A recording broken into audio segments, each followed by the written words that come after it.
Capital Federal y Gran Buenos Aires el viernes nubosidad variable, algunos chaparrones y tormentas, mejorando hacia la noche con descenso de la temperatura, la mínima 16, la máxima 23. El sábado, bueno y fresco. Las grandes ciudades fueron y siguen siendo los motores más importantes de la economía, de la industria y del desarrollo. Muchas de ellas crecieron exponencialmente y de manera desordenada, generando inesperadas problemáticas ambientales.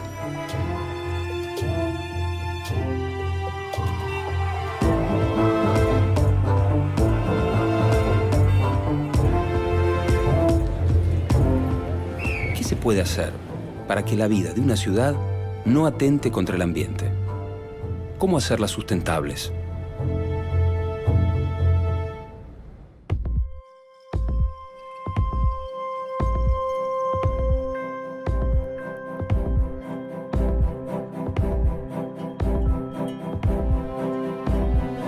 La población mundial no deja de crecer y el desarrollo es fundamental para cubrir sus necesidades. Pero el crecimiento, muchas veces, depende de recursos que no son renovables. Ante este dilema surgen preguntas. ¿Pueden convivir el desarrollo y el cuidado del ambiente? ¿Es posible en la práctica la sustentabilidad? Producir, consumir y descartar es inevitable. La diferencia puede estar en la forma en que lo hagamos.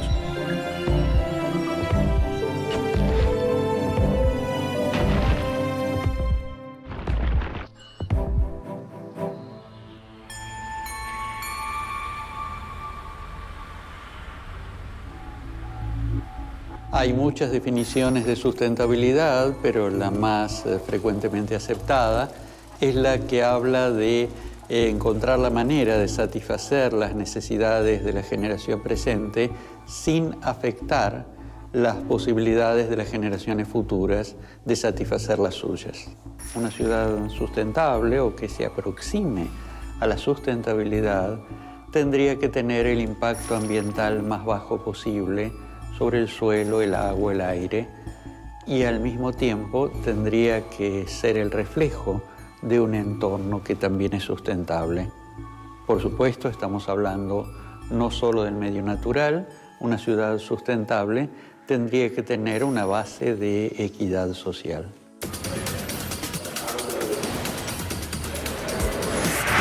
Habría que definir primero qué es ciudades sustentables, y básicamente ahí hay que hablar de dos cosas. Primero, cómo la ciudad, que es una cosa artificial, se apoya sobre la naturaleza. Esa naturaleza tiene que atender todas las demandas que esa artificialidad ofrece a otra definición de sustentabilidad, que es la sustentabilidad social. Es decir, en esa artificialidad hay sociedad.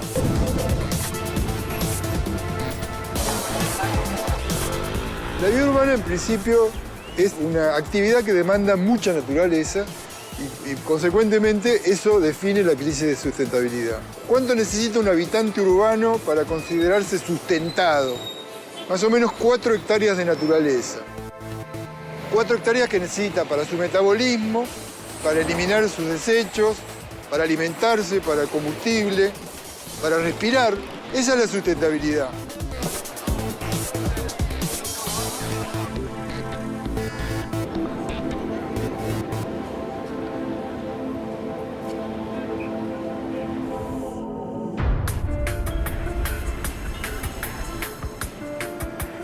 La población mundial aumenta y las ciudades también, en cantidad y en tamaño. Así algunas se van haciendo enormes y se expanden hacia todas direcciones, casi siempre sin tener en cuenta la sustentabilidad. Existen, de hecho, ciudades tan extensas y con tantos habitantes que ya han dejado de ser ciudades. Se las conoce como megaciudades.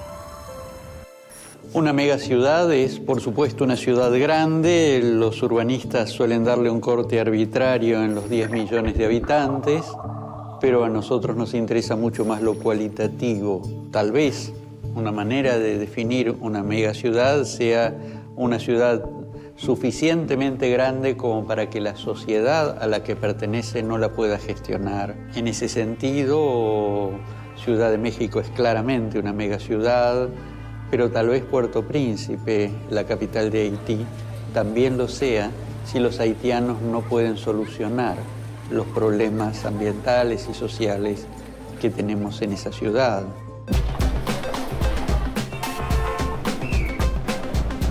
Uno tiene la sensación de que son poderosas, pero en realidad, cuanta más gente junta haya, más frágiles son los sistemas de comunicación, más frágil es el aprovisionamiento de agua potable, más crítico es cualquiera de los sistemas que puede fallar en cualquier momento.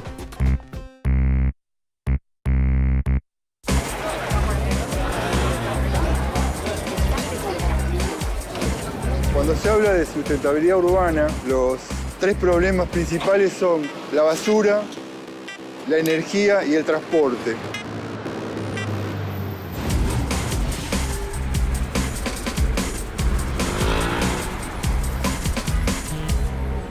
El transporte constituye hoy en día uno de los problemas más importantes, uno de los problemas más conflictivos en las ciudades y en especial en las grandes ciudades. Es responsable de, en alto grado, la contaminación atmosférica, la contaminación sonora, por supuesto la accidentología vial y la intrusión del espacio público impidiendo el desarrollo de otras actividades.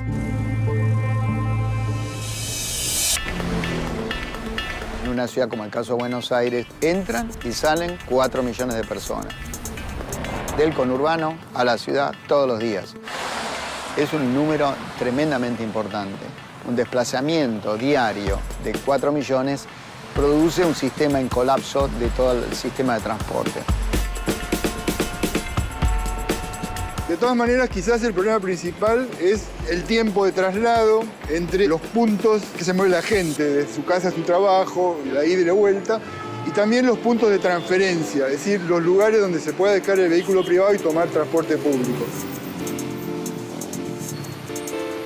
Si ese tiempo es mayor a 1 hora, 1 hora y media, hablamos de problemas de sustentabilidad. Buenos Aires no es la peor de las metrópolis latinoamericanas, pero es una de las que padecen esta dificultad, este problema, y si no hay medidas va a ser creciente.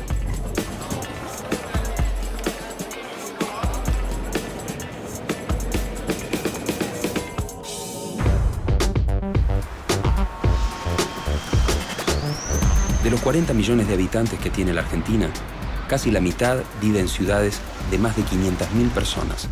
Con el crecimiento de estas ciudades, nacen nuevas oportunidades y también aumentan los problemas ambientales. La gestión de los residuos en las ciudades y en las grandes ciudades en especial es también una cuestión bastante problemática. Podemos hablar de quiénes provocan los residuos, la población, la actividad social de la población, la industria, pero evidentemente el que se lleva las galas por lo problemático son los residuos domésticos, que aumentan progresivamente en cuanto a cantidad por día. Esto es evidentemente el resultado de una cultura consumista que hace que cada vez necesitemos más cosas y que cada vez las cosas que utilicemos tengan menos vida útil.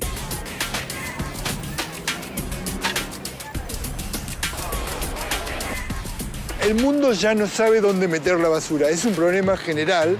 Buenos Aires, sin ir más lejos, lo percibe cotidianamente con la discusión acerca de qué hacer con el SEAMSE, qué hacer con la evolución y el tratamiento de esta especie de subproducto de la vida urbana que afecta a la sustentabilidad. Y la cuestión es, de alguna manera, qué hacer de aquí en adelante con los residuos.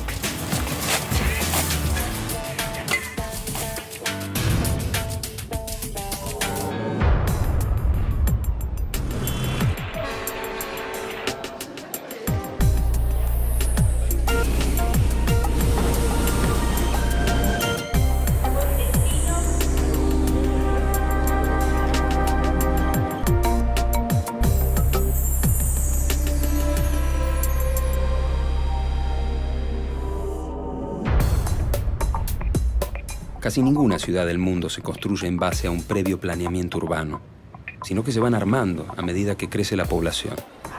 Esto genera consecuencias negativas que después son muy difíciles de solucionar. Las enormes cantidades de cemento, sumado al transporte y al consumo, hace que las ciudades no solo sean gigantescos centros urbanos, sino también enormes centros de calor. Isla de calor es un fenómeno que ocurre en las ciudades, que hacen que las ciudades tengan mayor temperatura que el campo. En la ciudad, los rayos del sol, al impactar sobre materiales duros como ladrillo, como piedra, como cemento, que absorben esa luz transformada en calor del sol, los retienen y los van soltando. Y eso hace que en las zonas más construidas de cualquier ciudad tengamos una mayor temperatura que en la periferia o inclusive en el campo.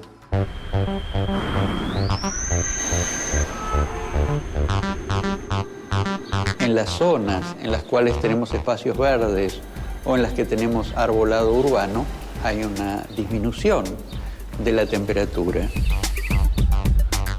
En materia de verde urbano, las grandes ciudades tienen como desafío el incrementar la cantidad de metros cuadrados de espacios verdes por habitante. Los espacios verdes son importantes como puntos de encuentro y sociabilización, pero además desde lo ambiental nos aportan oxígeno, nos ayudan a captar gases de efecto invernadero y por lo tanto mitigar el cambio climático, nos aportan sombra y nos dan cobijo a una diversidad de insectos y de aves.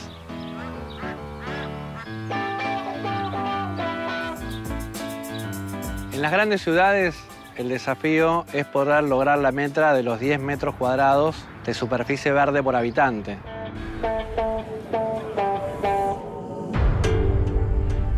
Las grandes ciudades suelen ser puntos neurálgicos de los países. Por eso resulta casi imposible cambiar su fisonomía. Sin embargo, lo más difícil es que estas ciudades puedan coexistir en armonía con el ambiente. ¿Existen casos de ciudades sustentables en el mundo? Hay experiencias valorables, interesantes. Curitiba es una ciudad que tiene un famoso marketing ambiental, es una ciudad ejemplar en cierto sentido. Tiene un programa que se llama El Lillo, que no es lillo, basura, que no es basura, que reduce mucho el nivel de la basura, que hace un uso cooperativo de los recicladores de basura, por tanto genera empleo. En fin, hay una serie de acciones que hacen que se convierta en una especie de solución bastante ejemplar.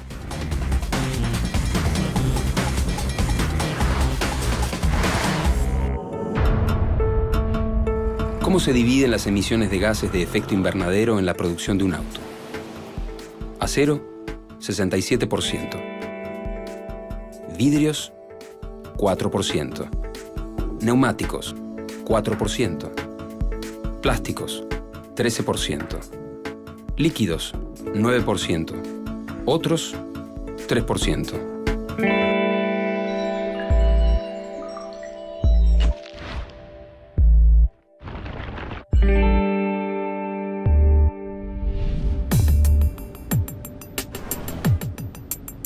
Poder lograr que las ciudades crezcan de manera sustentable es una tarea del Estado y el trabajo mancomunado con las empresas y la sociedad civil.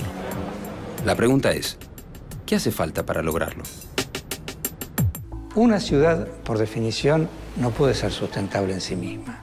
Toda ciudad consume recursos que no produce, evidentemente, empezando por los recursos alimenticios, y produce desechos que no tiene capacidad de procesar en su mismo ámbito.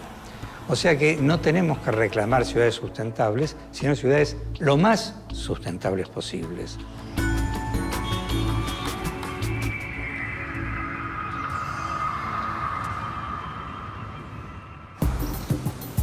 Rafaela es una de las ciudades argentinas que está creciendo vertiginosamente. Sin embargo, en este caso, el municipio y los vecinos parecen estar encontrando el camino del equilibrio entre ese crecimiento y el cuidado del ambiente. El 5 de junio del 2010, una iniciativa del municipio de Rafaela, el Centro Comercial Industrial de Rafaela y la Agencia de Innovación y Desarrollo crean el programa Rafaela Más Sustentable. Es un programa que tiene como propósito el desarrollo de nuevas actividades socioeconómicas vinculadas a restablecer o mejorar la calidad ambiental de la ciudad.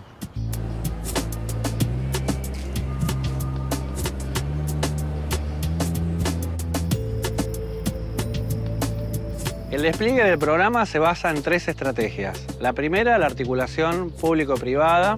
La segunda tiene que ver con convertir la ciudad en una ciudad educadora en materia ambiental. Y la tercera tiene que ver con el modelo de gestión para ejecutar estas políticas crear una estructura transversal a todo el entramado institucional que tiene la ciudad.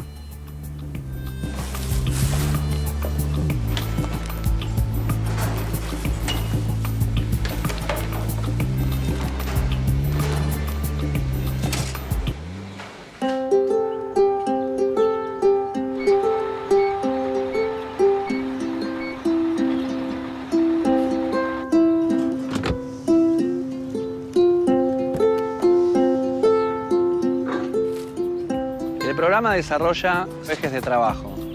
El primero tiene que ver con la mejora del sistema de gestión integral de residuos sólidos urbanos. Ahí nos hemos planteado, primero, fortalecer toda la política de separación en origen, incorporando una nueva clasificación de residuos que tiene en cuenta los recuperables y los residuos no reciclables e incorpora como nuevo la segregación en origen de los residuos especiales. Para eso se estableció nueva infraestructura, el punto verde móvil y la estación de residuos clasificados para que los vecinos puedan acercar este tipo de residuos a estos lugares.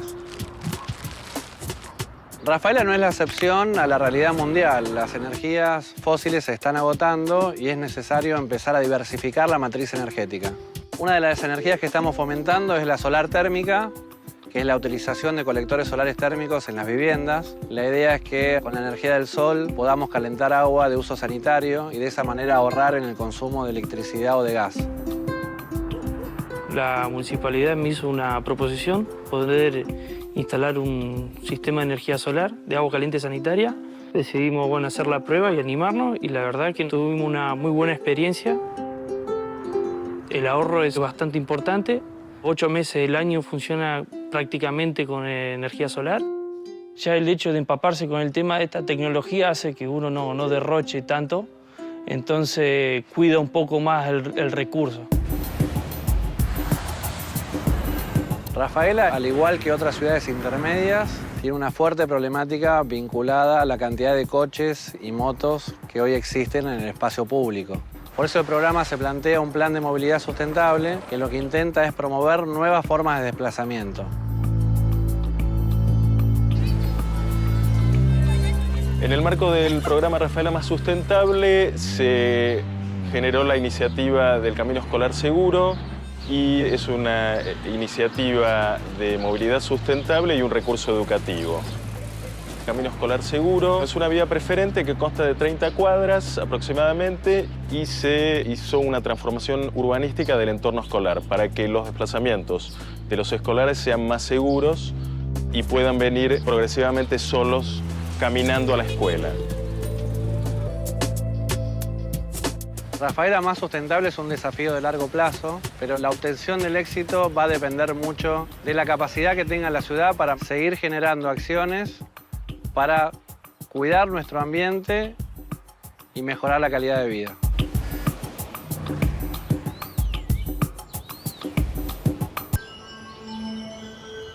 Los aspectos positivos del caso Rafaela son innegables.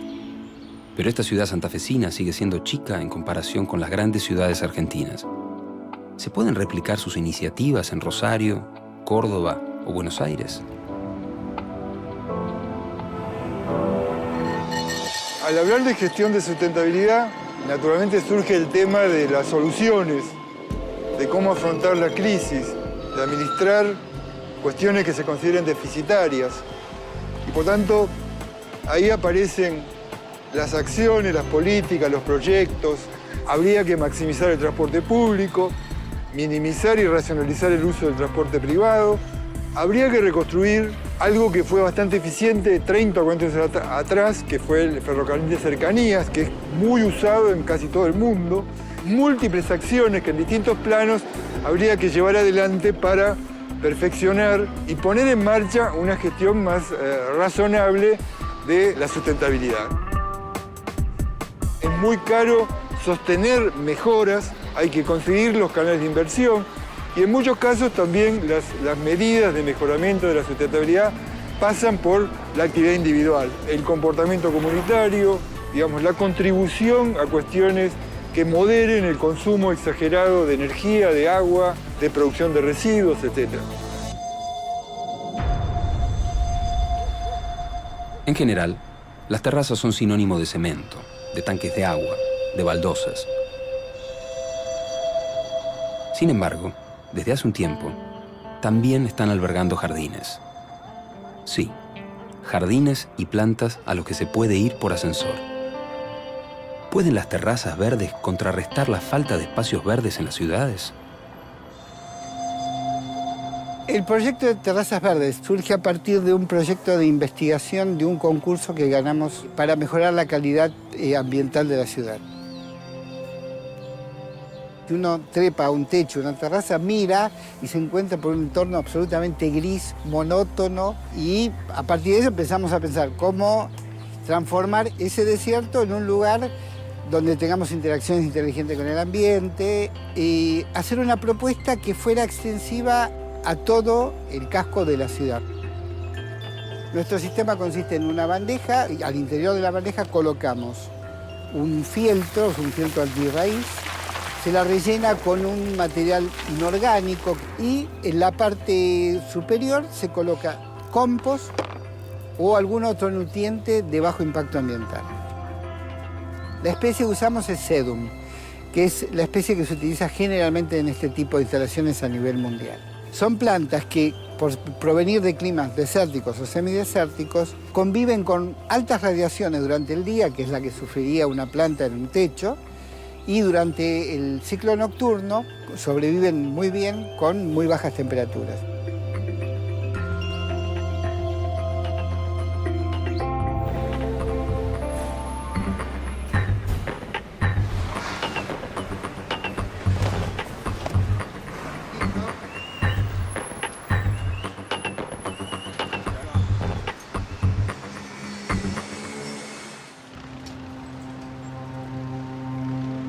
Vale la pena resaltar las ventajas ambientales que tiene la instalación de techos y terrazas verdes. Es un paliativo y es un instrumento interesante tanto para el inmueble como para la ciudad. La mejora está directamente ligada con el aumento de la superficie verde. Y otro aspecto también reduce el efecto de isla de calor que tienen las ciudades. Por ejemplo, en la ciudad de Toronto, que tiene el 10% de los techos verdes, bajaron 2 grados la temperatura en verano. Y otro aspecto también que tiene que ver con lo cultural, que es cambiar y repensar el paradigma de cómo pensamos y diseñamos nuestras ciudades. Creo que el gran desafío que tenemos como cultura, como humanidad, es construir una interacción inteligente con el ambiente. Más que todo asumiendo que somos parte del ambiente y que el verde, la vida vegetal, forma parte indisoluble de esa supervivencia. Mi nombre es Rubén Schrott, soy director de la empresa Verdes Aires, constructora de techos y terrazas verdes.